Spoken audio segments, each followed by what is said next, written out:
दोस्तों पीएफ की history series में आपका स्वागत करता हूं। आज हम जानेंगे कि पहले हम केवाईसी कैसे करते थे और आज हम केवाईसी कैसे करते हैं और ये जो बदलाव आया है इसकी क्या वजह है। तो इसके लिए मैं आपको जो वीडियो आज दिखाना चाहूंगा आप ध्यान से देखिएगा। यहाँ पे जब हम मैनेज पे जाते हैं तो आप देखिएगा कि किस तरह से हमें केवाईसी लगाने के लिए कहा जा रहा है। तो आप यहाँ देखते हैं तो केवाईसी के अंदर हमारे पास देख लो कि कितने सारे ऑप्शंस आते थे, लेकिन आज के टाइम पे क्या आता है, आज के टाइम पे तो हमारे पास सिर्फ 2-3 ऑप्शंस ही आते हैं। तो हम पहले ऐसा क्यों होता था कि हमें बैंक भी लगाने के लिए कहते थे, पैन भी लगाने के लिए कहते थे, आधार भी लगाने के लिए कहते थे और ये सारी चीज़ें भी लगाने के लिए कहते थे।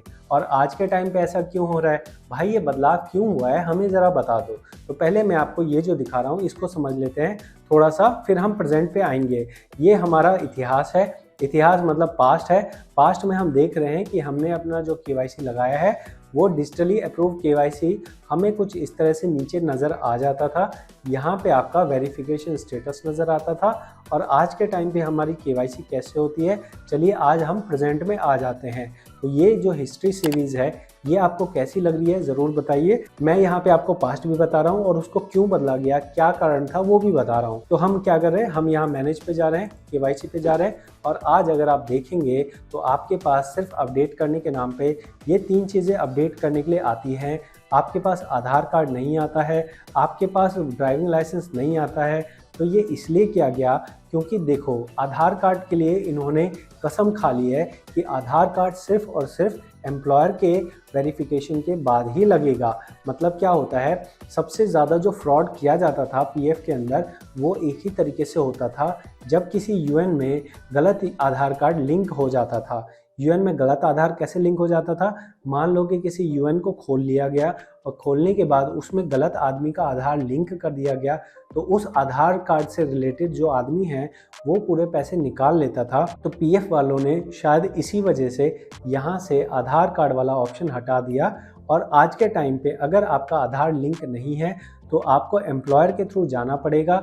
अगर एम्प्लॉयर के थ्रू आप जाते हैं तो पीएफ ऑफिस एम्प्लॉयर को पकड़ेगा। इस वजह से यहाँ पे आप खुद से जो आधार कार्ड लिंक करते थे उस ऑप्शन को हटा दिया गया है। और इसके अलावा जो बाकी ऑप्शंस हैं, ड्राइविंग लाइसेंस, वोटर आईडी, फलाना ढिनका, वो सब कुछ हटा दिया गया है। सिर्फ ऑप्शन में यही रखा गया है। केवाईसी में आपके पास 3 चीज़ें हैं, बैंक अकाउंट, पैन कार्ड और पासपोर्ट। पासपोर्ट भी 99% लोगों के लिए ज़रूरी नहीं है। आपके लिए केवाईसी के नाम पे आपका आधार कार्ड लिंक होगा तभी आप यहाँ तक पहुँच पाएंगे। उसके बाद आपके पास बैंक और पैन अपडेट करने का ऑप्शन आ गया है। और आप जब नीचे चलते हैं तो नीचे आपको यहाँ पे जो सीरीज़ नज़र आ रही है इसी तरह से कुछ नज़र आता है, जहाँ पे आपको वेरिफिकेशन स्टेटस के अंदर अभी फ़िलहाल यहाँ पे जैसे इस पर्सन का रिजेक्टेड आ रहा है, आपको यहाँ वेरीफाइड आ सकता है। जो चीज़ें वेरीफाइड होती हैं वो ऊपर नज़र आती हैं, स्टेटस में यहाँ अप्रूव नज़र आता है। ठीक है, तो ये जानकारी आपको कैसी लगी है, क्या आपको ऐसा मानना है कि आधार कार्ड लगाने का ऑप्शन आना चाहिए, पहले केवाईसी का ऑप्शन अच्छा था या अभी केवाईसी का ऑप्शन अच्छा है, ज़रूर मुझे कमेंट में बताएं। प्राइवेसी के नाम पे कुछ ज़्यादा ही टाइट तो नहीं कर दिया? फ्रॉड तो मान लो कि 1% भी नहीं, 0.1% मतलब 10 पैसा लोग फ्रॉड करते होंगे, उसके चक्कर में 99.90 लोगों को रोक दिया गया। तो मेरे को तो ये चीज़ अच्छी नहीं लगी कि सिक्योरिटी के नाम पे इतना टाइट कर दो कि जो लोग मान लो कोई गरीब लोग ही होते हैं जिनका पीएफ होता है तो उनके ऊपर भी इतना ज़्यादा बाउंडेशन लगा दी जाए ताकि वो अपना पीएफ अकाउंट एक्सेस ना कर पाएँ। तो अगर फैसिलिटी दी जाए तब तो इतना एक्सेस मतलब इतनी रोक टोक करने की ज़रूरत है। अदरवाइज़ इससे जो गरीब लोग हैं उनको नुकसान ही होता है, इससे फ़ायदा नहीं होता है। आपका क्या इसमें ओपिनियन है, ज़रूर मुझे कमेंट में बताएं। मिलते हैं आपसे अगली वीडियो में। बहुत बहुत धन्यवाद।